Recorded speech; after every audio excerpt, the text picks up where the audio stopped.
ताणं नमो सिद्धाणं नमो आयर्याणं नमो वज्जायाणं नमो लोये सप्पसाहुणम् एषो पञ्चनमुक्कारो सप्पपावप्पनाशनो मंगलानं च सभ्यसें पटमं हवै मंगलम् मंगलम भगवान वीरो मंगलम गौतम प्रभु मंगलम स्तुलिभद्राज जैनो धर्मोस्तु मंगलम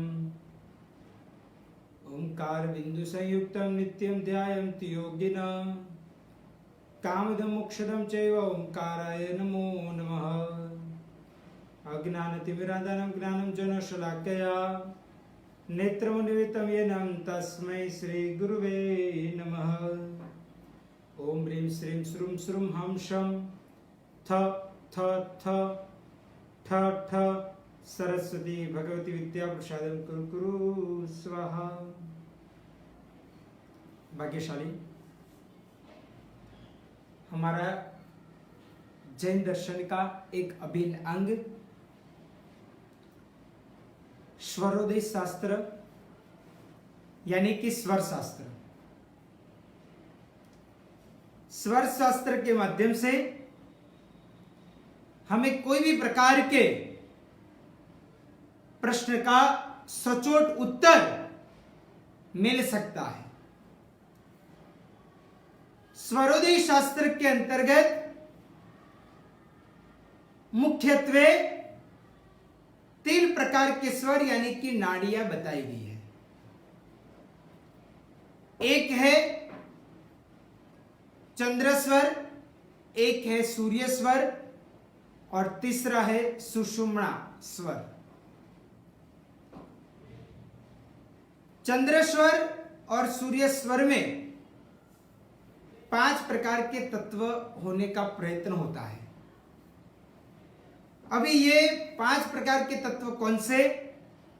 तो सबसे पहले नंबर के अंदर पृथ्वी तत्व, दूसरा जल तत्व, तीसरा अग्नि तत्व, चौथा वायु तत्व और 5वां आकाश तत्व बोला जाता है। ये 5 तत्व होते हैं। अभी हम देखते हैं कि पृथ्वी तत्व और जल तत्व वो दोनों का अगर कोई स्वामी है तो चंद्र स्वर बोला जाता है, परंतु अग्नि तत्व, वायु तत्व और आकाश तत्व इन 3 तत्व का अगर कोई स्वामी है तो सूर्य स्वर है। अभी मैं आज आप सभी को तत्वों के रंग के बारे में, तत्वों की गति के बारे में, तत्वों की लंबाई के बारे में, तत्वों के आकार के बारे में मुख्यत्वे समझाऊंगा। भाग्यशाली तत्व की पहचान यही उनके रंग, उनके गुण, उनके आकार के माध्यम से हम आसानी से समझ सकते हैं। सबसे पहले नंबर के अंदर पृथ्वी तत्व जो है उसका रंग है येलो कलर, पीला कलर। जल तत्व है उसका सफेद यानी कि व्हाइट रंग है। अग्नि तत्व का लाल रंग है और वायु तत्व का ग्रीन यानी कि हरा रंग है और आकाश तत्व का काला यानी कि ब्लैक रंग है। और भाग्यशाली पृथ्वी तत्व की अगर गति बोली जाए कि पृथ्वी तत्व चलता है वो कैसे पता चल सकता है?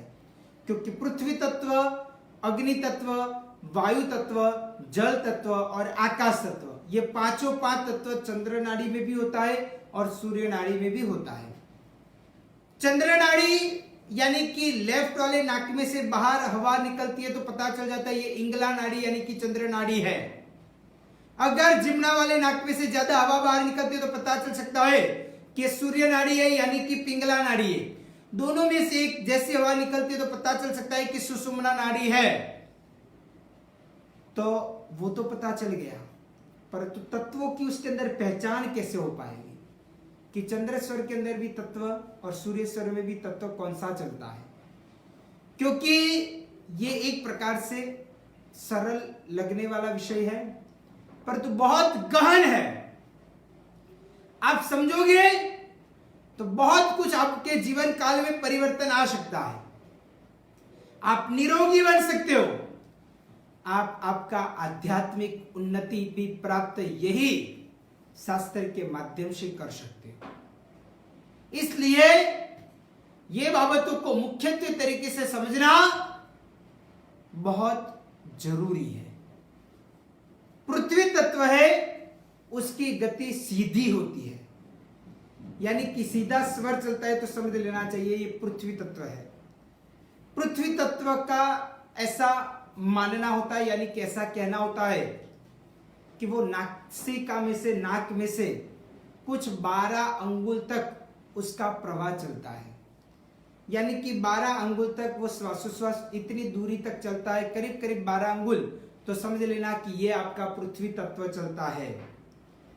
और उसका आकार अगर कोई बोला जाए तो वो एक प्रकार से स्क्वायर है, यानी कि समचौरस माना जाता है।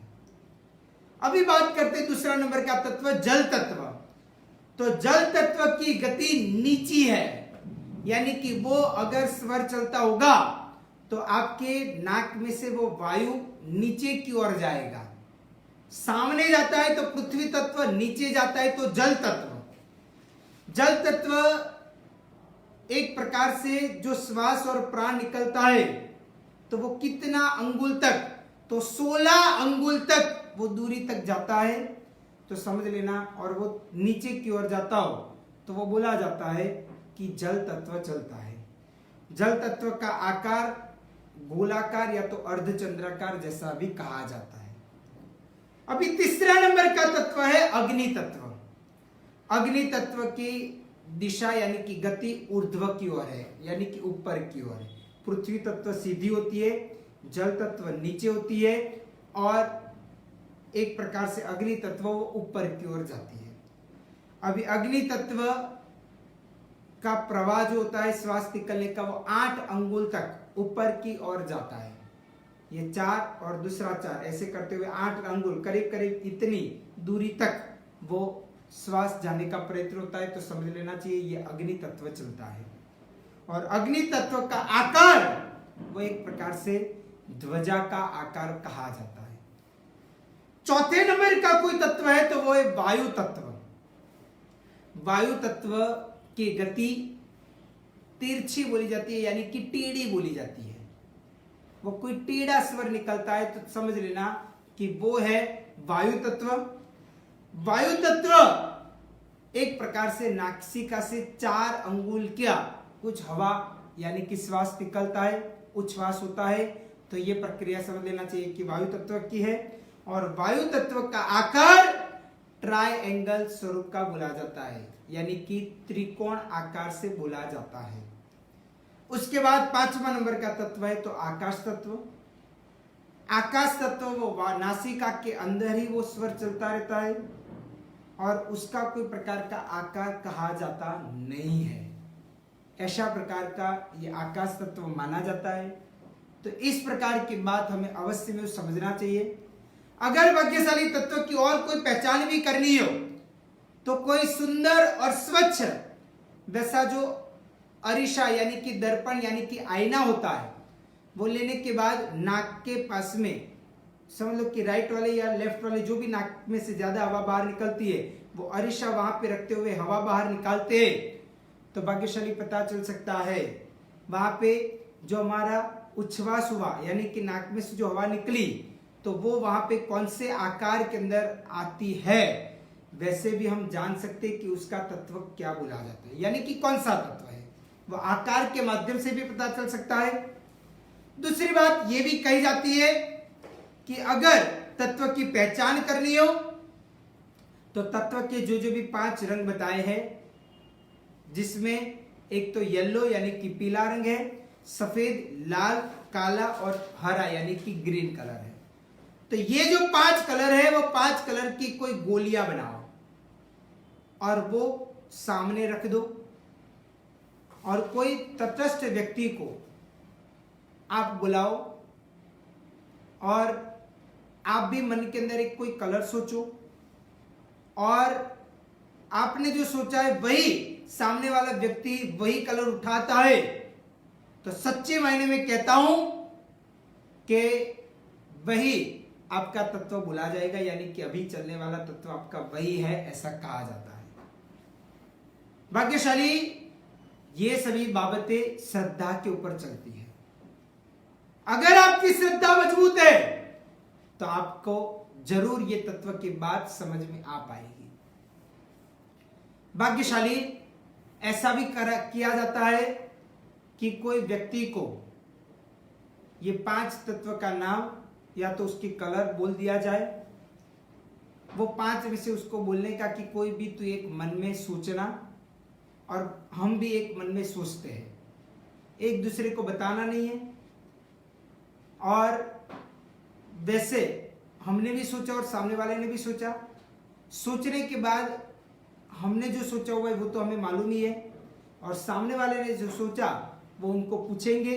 अगर दोनों की बात एक साबित होती है तो समझ लेना कि वो रंग का तत्व आपके अंदर अभी चल रहा है।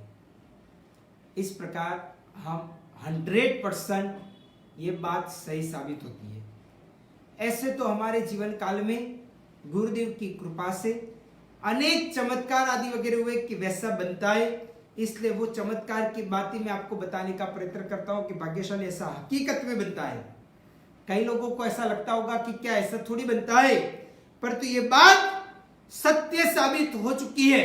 अगर दोनों का कलर अलग अलग हुआ तो समझ लेना कि अभी भी आपका तत्व फाइनल नहीं हुआ है, यानी कि आपका तत्व अभी क्लियर नहीं पता चला है। इसलिए ये तत्व को समझने के लिए इस प्रकार की भी परीक्षा की जाती है। भाग्यशाली दूसरी एक बात ऐसी कही जाती है कि एक स्वर में से दूसरे स्वर के अंदर जाने के लिए करीब करीब 2.5 घड़ी लगती है। 2.5 घड़ी यानी कि 1 घंटा लगता है। चंद्र नाड़ी चलती तो 1 घंटे तक चंद्र नाड़ी चढ़ेगी, और जब 1 घंटा परिपूर्ण होगा बाद में सूर्य नाड़ी शुरू हो जाएगी। इस प्रकार का यह नियमबद्ध तरीके से क्रम चलता रहता है। अभी उसमें 5 तत्व के अंतर्गत बोला गया है कि सबसे पहला पृथ्वी तत्व 50 पल तक चलता है, जल तत्व 40 पल तक चलता है, अग्नि तत्व 30 पल तक चलता है, वायु 20 पल तक चलता है, और आकाश तत्व 10 पल तक चलता है। ऐसा जनरली मानने का बोला गया है, परंतु हर बार यही मानना वो भी उचित नहीं है। कोई बार कृत्रिम तरीके से भी चेंज किया जा सकता है तत्व को, या तो फिर स्वर को भी चेंज किया जा सकता है। तो ये बाबतों को विशेष प्रकार से ध्यान में रखना चाहिए। दूसरी एक बात ये भी कही जाती है कि आपके दोनों अंगूठे वो दोनों कान के ऊपर रखो, उसके बाद दोनों प्रथम अंगुली आंख के ऊपर रखो, दोनों दूसरी अंगुली मध्यमा वो नाक के ऊपर रखो, और दोनों अनामिका यानी कि तीसरी अंगुली मुंह के ऊपर रखो, इस प्रकार, और चौथी अंगुली इधर रखो। और इस प्रकार आप करोगे जैसे कि मैं आपको अभी बता रहा हूं।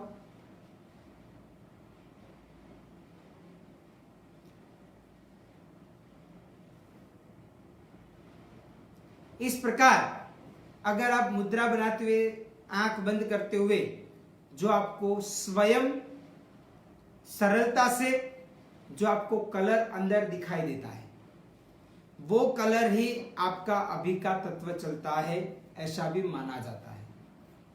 यानी कि सहजता से वो कलर आना चाहिए, कोई खींच के लाना नहीं है। कोई बाहर लाल कलर देखा तो अंदर ही लाल दिख रहा है, वैसा जरूरी नहीं है। वो सहजता से अपने आप ही वो कलर अगर आ जाता है तो समझ लेना कि वो प्रकार का तत्व हमारे अंदर अभी चल रहा है, वैसा भी माना जाता है। इस प्रकार ये शास्त्र बहुत गहन है, बहुत सीखेंगे तो बहुत कुछ फायदा हो सकता है। ऐसी प्रकार की बात भी हमारे शास्त्रकार भगवान दत्तात्रेय तो वैसी भी बात इधर आती रहती है। अभी भाग्यशाली मैं आपको और एक बात आपको समझाने के लिए जा रहा हूं जो एकदम चमत्कार स्वरूपी आपको लगेगा कि स्वरोदय ज्ञान के द्वारा गर्भवती स्त्री को लड़का होगा या लड़की होगी वो भी हम आसानी से जान सकते हैं। उसके पहले मैं आपको बोल दूं कि ये गर्भवती स्त्रियों का विषय का विवरण हमारे जय शासन के अंदर तंदुल वियाली नाम के ग्रंथ के अंदर विस्तार पूर्ण तरीके से दिया गया है। फिर से वो ग्रंथ का नाम बोलता हूं, श्री तंदुल वियाली ग्रंथ। उसके अंदर गर्भवती स्त्रियों का विस्तार पूर्ण तरीके से वर्णन दिया गया है। और भाग्यशाली विशेष ये भी कहा जाता है कि आप गर्भवती स्त्री को देखते हुए आपको पता चल जाए कि उनको लड़का होगा कि लड़की। तो ये भी बात आप यही हमारे प्रवचन के माध्यम से ज्ञान ले सकते हो। तो बोला जाता है कि अगर जब एक प्रकार का सज्जाई के अंदर भी बोला गया है कि जमणी कूखे नरवसे तिम डाबे नार। फिर से बोलता हूं, जमणी कूखे नरवसे तिम डाबे नार, वच्चे नपुषक जानिए जिन वचने जोय। वच्चे नपुषक जानिए जिन वचने जोय, यानी कि भाग्यशाली गर्भवती स्त्री का पेट का एक साइड का भाग, अगर समझ लो कि जिमड़ा भाग थोड़ा सा नाजुक, थोड़ा सा ऊंचा वाला है, ऊंचाई पर है, तो समझ लेना कि उनके गर्भ के अंदर लड़का अभी बढ़ रहा है, यानी कि गर्भ स्वरूप के अंदर लड़का है। अगर समझ लो कि लेफ्ट साइड डाबी बाजू की ओर थोड़ा सा उनका ये स्थान बढ़ा हुआ है, थोड़ा सा मामूली, तो बोला जाता है कि उनके गर्भ के अंदर स्त्री यानी कि लड़की है, ऐसा माना जाता है। अगर समझ लो कि दोनों एक जैसा ही है तो ऐसा कहा जाता है कि बच्चे नपुंसक जानिए जिन वचने जो, यानी कि परमात्मा ने भी ये अपने वचनों के माध्यम से हमें बताने का प्रयत्न किया है। तो वैसा ये जय शासन के अंदर इस प्रकार की बातें हमारे इधर बताने का प्रयत्न किया है। तो आपको आप ये एक तो ये माध्यम से भी पता चल सकता है। दूसरे नंबर के अंदर ऐसा कहा जाता है कि अगर कोई गर्भवती स्त्री आपको पूछे कि मुझे लड़का होगा या लड़की, तो भाग्यशाली अगर समझ लो कि आपको जिमना स्वर चलता है, यानी कि सूर्य स्वर चलता है, जिमने स्वर में से ज्यादा हवा बाहर निकलती है, तो आप बेफिक्र कह सकते हो कि आपको लड़का ही अंदर बड़ा हो रहा है, यानी कि गर्भ के अंदर लड़का है। अगर वो समय काल के अंदर आपका चंद्र स्वर चलता है, यानी कि लेफ्ट वाले नाक में से ज्यादा हवा बाहर निकलती है, चंद्र स्वर चलता है, तो समझ लेना कि वो लड़की गर्भ के अंदर है। भाग्यशाली अगर समझ लो कि दोनों स्वर एक जैसा चलता है, यानी कि सुषुम्ना नाड़ी चलती है, तो समझ लेना कि वो गर्भ नपुंसक है, इस प्रकार माना जाता है। भाग्यशाली दूसरी बात यह भी कही जाती है कि जो प्रश्न देखने वाले, यानी कि जो जवाब देने वाले हैं, वो व्यक्ति का सूर्य स्वर चलता है, और जो क्वेश्चन पूछने वाला है कि फलाना फलाना बहन को, या तो फलानी फलानी गर्भवती स्त्री को, या तो गर्भवती स्त्री खुद पूछ रही है कि इस प्रकार गर्भ के अंदर क्या है, तो वो पूछने वाले को चंद्र स्वर है और जवाब देने वाले को सूर्य स्वर है। तो समझ लेना कि उनके गर्भ के अंदर पुत्र है, परंतु वो पुत्र दीर्घजीवी नहीं रहेगा, इस प्रकार का भी बोला जाता है। अगर समझ लो कि जो जवाब देने वाले उनको चंद्र स्वर है और पूछने वाला जो है उनको सूर्य स्वर है, यानी कि जिमने नाक में से उनको हवा ज्यादा बाहर निकलती है, तो बोला जाएगा कि उनको लड़की होगी और वो भी दीर्घजीवी शायद नहीं हो पाएगी।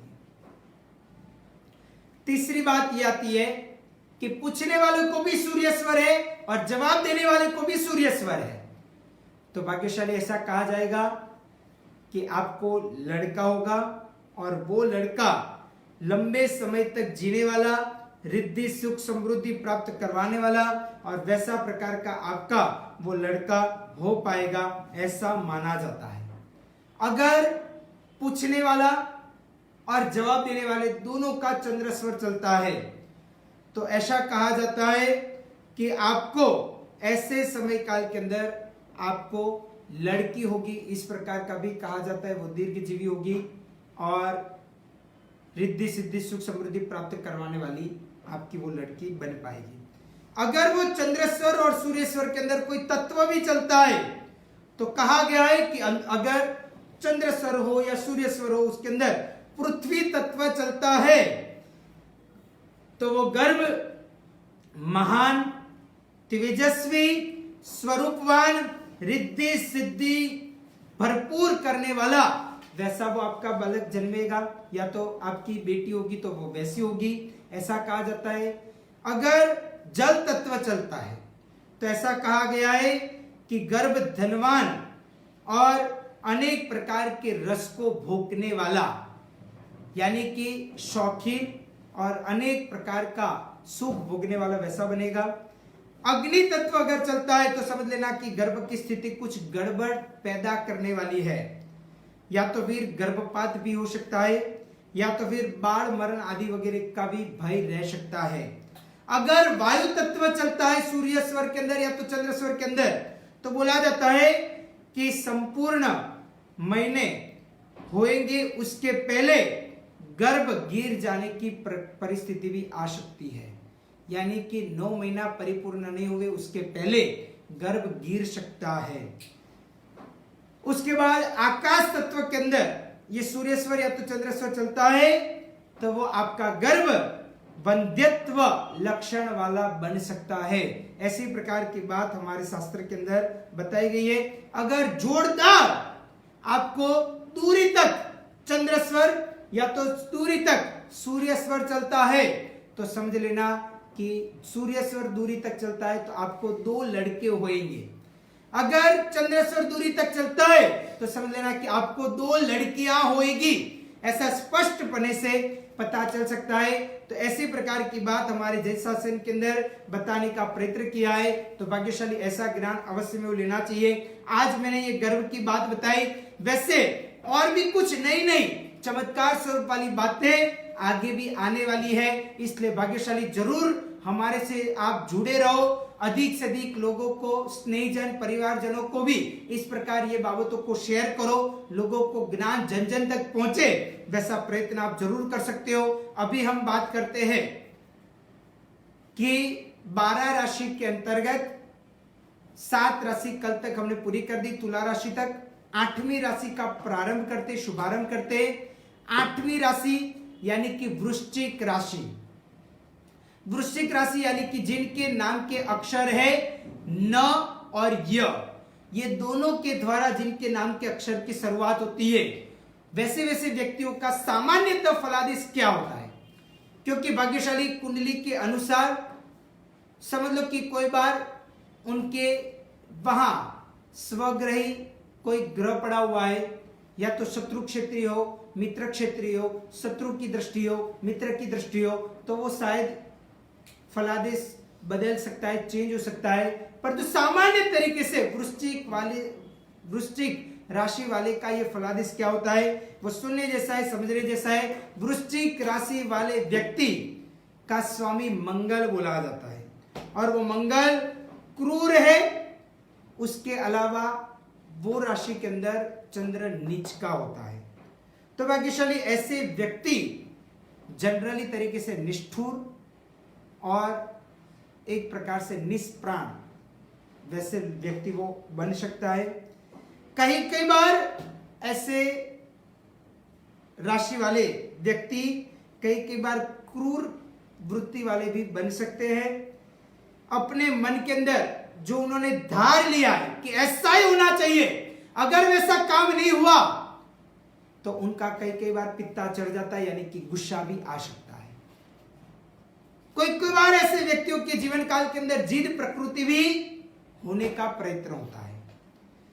इस वृश्चिक राशि का जो चिन्ह है वो एक प्रकार से बिच्छू बोला जाता है, और बिच्छू होने के कारण ऐसे व्यक्तियों का स्वभाव बारी बारी से बदलने का प्रयत्न होता रहता है। वो एक ही स्वभाव वाले होंगे वैसा जरूरी नहीं है।